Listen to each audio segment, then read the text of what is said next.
Riding a 9-game winning streak, the Irish were ranked 5th when they arrived in Dallas for the 1978 Cotton Bowl against top-ranked Texas. For many of the Notre Dame players, this was their first bowl game, as well as a chance for a first national championship under Coach Dan Devine. Needless to say, this was the bowl game of New Year's Day. The thing that sticks out in my mind in that game was initially early on in the game, you knew what kind of game it was going to be. Is every night before the games, they would freshly paint our helmets. And our helmets had been painted. And Ricky Churchman hit Jerome Heavens.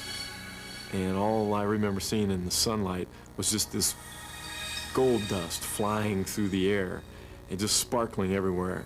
And the paint had just shattered. I mean, just come into tiny pieces all over the place, and you're going, it's going to be a long day. But Texas was the favorite at kickoff. The Longhorns had both the Heisman Trophy winner in Earl Campbell and the Outland Award winner in Brad Shearer on the field. Yet, with one of the nation's top offensive units, Texas had trouble moving the football against the Irish, due in part to the play of linebacker Bob Golick.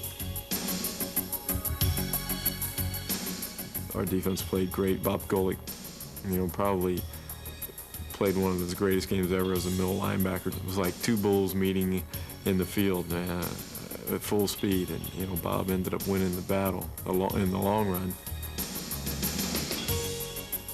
I think the most special thing about that game was that Texas was the only undefeated team in the country at that time.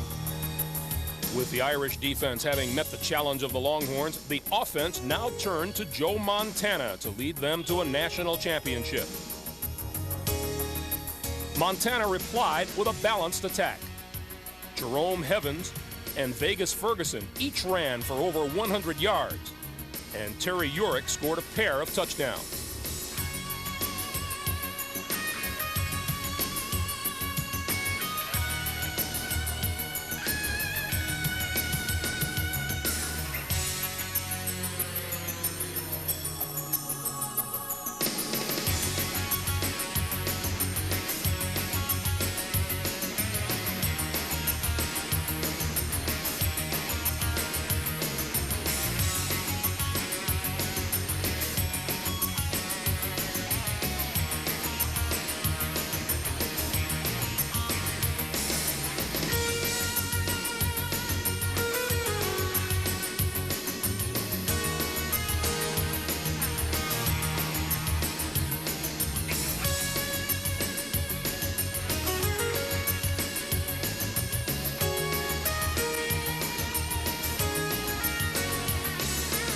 It was a great feeling, I think, because it was one of those years that we had a great defense and we had a good offense. The majority of guys who go through college and even on great football schools don't have an opportunity to win a championship. And so it's something that you can always look back on and be proud of as a member of that team.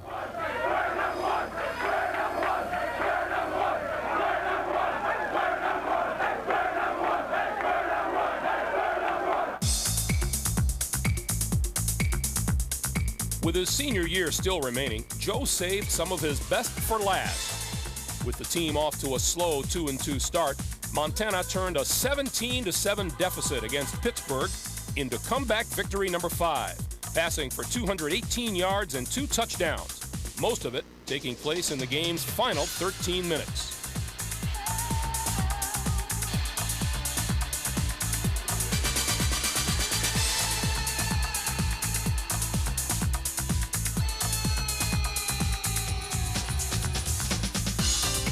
The Los Angeles Coliseum was the site of Joe's last regular season game as a member of the Fighting Irish, as Notre Dame and USC renewed their famous rivalry. With just under 13 minutes remaining, the Irish began the rally from a 24-6 deficit with a passing attack led by Joe Montana. Again and again in the fourth quarter, Joe went to his favorite receiver, Chris Haynes, as he piled up career highs in passing yardage, passes attempted, and completed. Montana rang up 358 yards and 2 touchdowns, and had the Irish up 25-24 before USC ultimately prevailed with a last-minute field goal.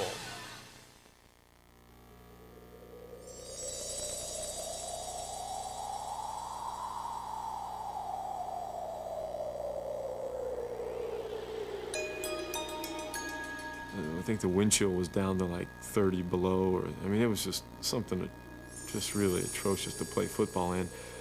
And the field had been covered with like 2 inches of ice.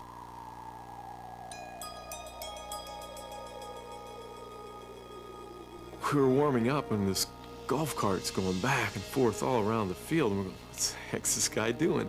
He's throwing rock salt on the pieces of ice that were left.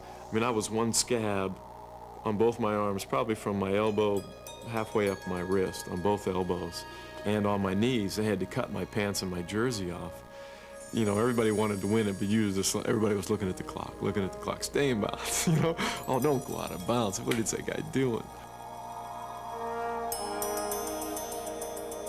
For most of the first half against Houston, it looked as though Joe Montana's final game as a member of the Fighting Irish might just slip away without the familiar Montana magic. Notre Dame squandered a 12-point lead, and the Irish simply couldn't hold on to the ball for most of the game.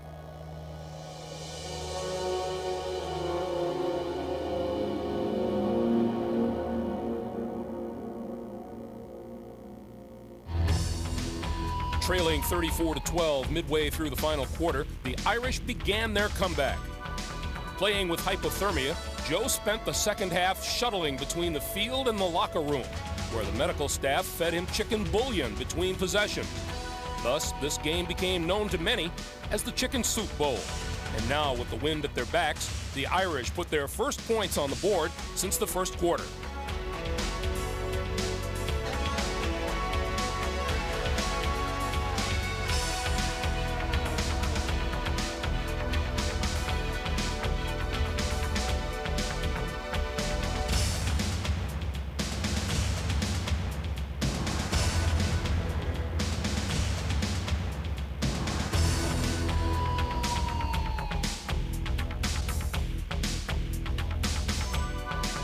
Montana and Haynes teamed for a final drive that took Notre Dame to the Houston 8-yard line and set up one of the most unique endings to a college career.